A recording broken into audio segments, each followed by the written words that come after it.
Hello, friends. So as I continue on with trying this YouTube video thing out, I figured I'd just kind of document some stuff that I do along the way instead of like a whole big project, but just, maybe do a few little things here and there, that stuff that I kind of think is boring, but other people may not.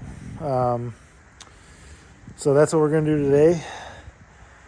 I am, if you hadn't figured it out by now, kind of a antique snowmobile collector amongst the farm and tractors and all that other stuff.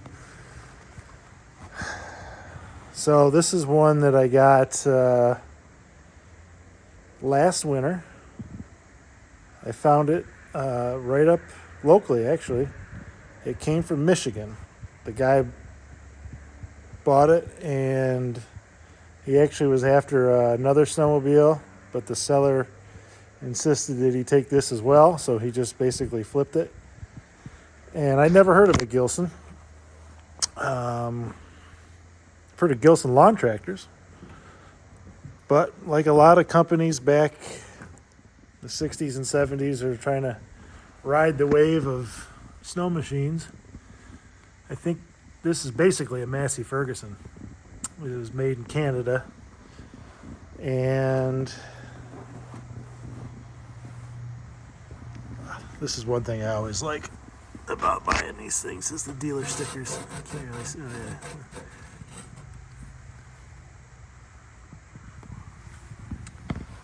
But I thought it was unique. You can really go down rabbit holes with old snowmobiles because there were just so many different makes, and I paid $300 for this. Didn't run, or he didn't try to get it running. And I mean, when I say rabbit hole, like $300 things like this, you could really get in trouble because you just keep, if you look for them, you'll probably find them. And it's addicting. It really is. So late last winter, I did bring it up and started to play with it. I guess we'll just kind of take a look at it here. These little buttons, everything is in really nice shape on this. Well, I shouldn't say that, but not too bad. Hood's in good shape. So this has got a 399 Kohler. Made in Canada, really good motors. Used in a lot of things. A lot of Arctic Cats used them in the 70s. Early 70s, I should say. But the first thing I did is I noticed that it had spark. So I sprayed a little 16-to-1 gas and oil mixture down there, and I think maybe one or two pulls and it fired. So from there on out, I knew I was going to probably keep it. I had to run new fuel line. Now the fuel line's in the back, or the fuel tank, I mean. And the tank was empty. It was in actually really good shape because it's plastic. And this is what I had to do. Now this is a new seat, or a seat that I had. Yeah, it's new. That's what I'm trying to say. And she was smoke. But I couldn't, as you can see, the fuel lines they were all messed up right in here, the supply and return. And they run in a tunnel underneath to the engine compartment. And I took the tank off, and I'm sitting there yanking and tugging, and I just couldn't get anything out from either direction. So as you can see, what I did was I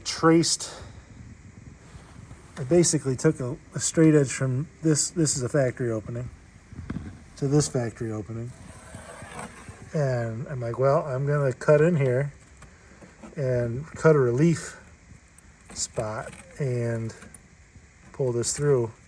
Or actually what I did was I got this open, I just yanked it out, and there was just so much rust in there, and there's still rust in there now, but yeah, I mean, it was, you could kind of see in here what was going on, but you just couldn't, I couldn't free them up no matter what. So that was the biggest issue with it. I got it running, had a little snow left, driving it around, steered terrible. It turned out it was like towed in or towed out, and I ended up doing an alignment on it.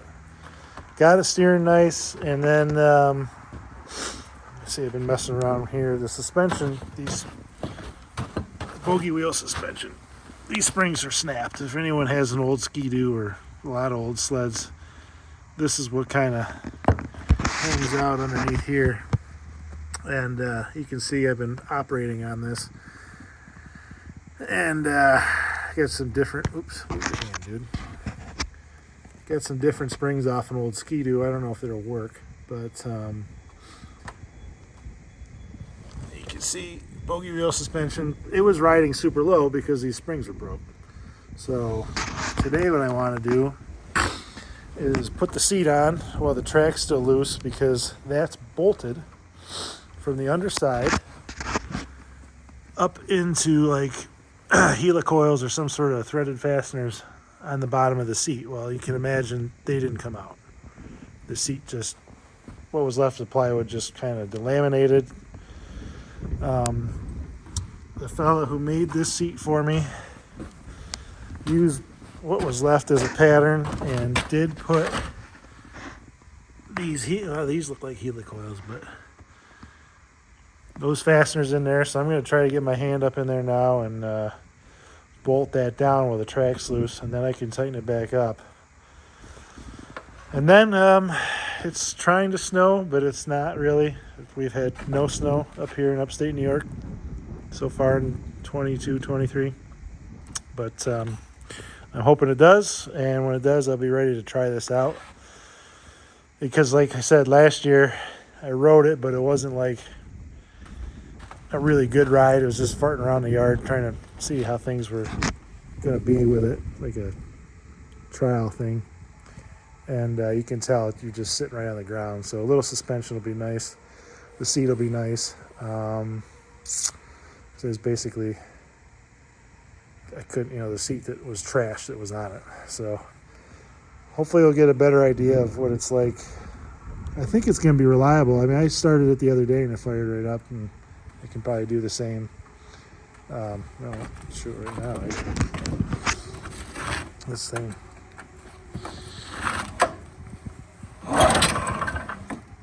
Probably won't start now. I'm videotaping it. Yeah, figures. Why goodness, is it choked? It's choked. Smell fuel.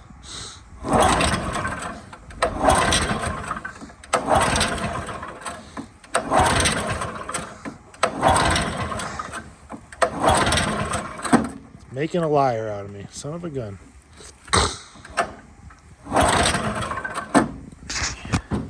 Maybe it's flooded. I don't know.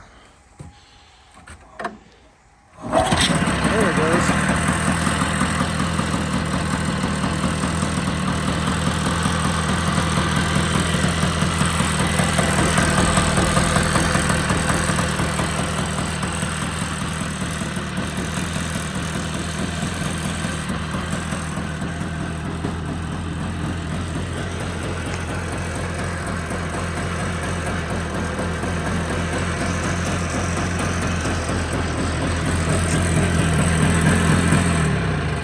You get the idea.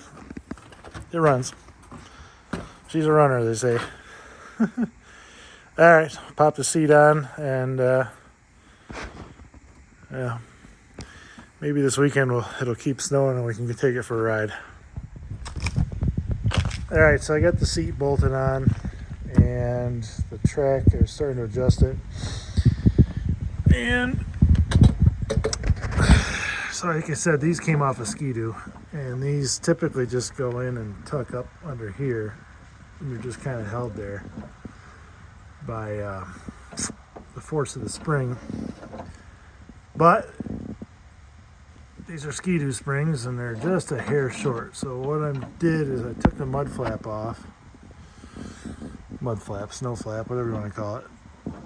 And I'm just gonna go put a piece of flat stock in here, drill 4 holes in it, and then that'll drop it down. It only needs to drop down like a ½ inch from here, right? And then that'll hold the spring up in, and that will get us hopefully where we need to be. I'm really pretty impressed with the old track and the sprockets on this thing. A lot of times you get these resurrected, and if you don't replace the sprockets, especially the front and the rear, you go out for about half a lap, get about as far away from your house as you can, and they'll strip them. But you can still get most of these, the people that make them. But anyways, I digress. I am going to go make that piece, and we'll try to button this up. Not a lot of snow, but it's a bogey wheel suspension, so if I get this done soon, I'm going for a ride. I'm gonna wrap this video up on the Gilson. For those of you that had lots of snow this winter and enjoy the snow, be thankful. We didn't get anything. I mean, it was bad. I don't remember a winter ever where there wasn't enough snow to really ride. I went out a couple times, and there was just nothing. I mean, it was just terrible. I mean, I had maybe half a day before we got some good snow overnight, and it was actually cold enough to stick around for maybe the morning, but then it melted in the afternoon. So I really would have liked to have gotten this thing out and made a video of it driving around, to kind of wrap it up, but it's not going to happen. I've got all these snowmobiles. I didn't ride them very much at all this winter, so kind of stinks because, as you can tell, I really enjoy a bit of a eclectic mix of rides. But yeah, so that's it for now. It's comment if you want to see any of the videos on any of these other ones, and maybe we'll get some snow next year and we'll put them together. But I'm going to switch gears to this because this I can ride. I haven't driven this in a while, so I'm going to do another video on that. Probably post them right around the same time. And yeah, so thanks for watching the movie on the Gilson, and let me know if you want to see anything else. I got Arctic Cats, I got Polaris, I got Skidoo, and that's really it for up here, other than this little oddball. But yeah, that's all I got for you guys. Thanks for watching, and take care.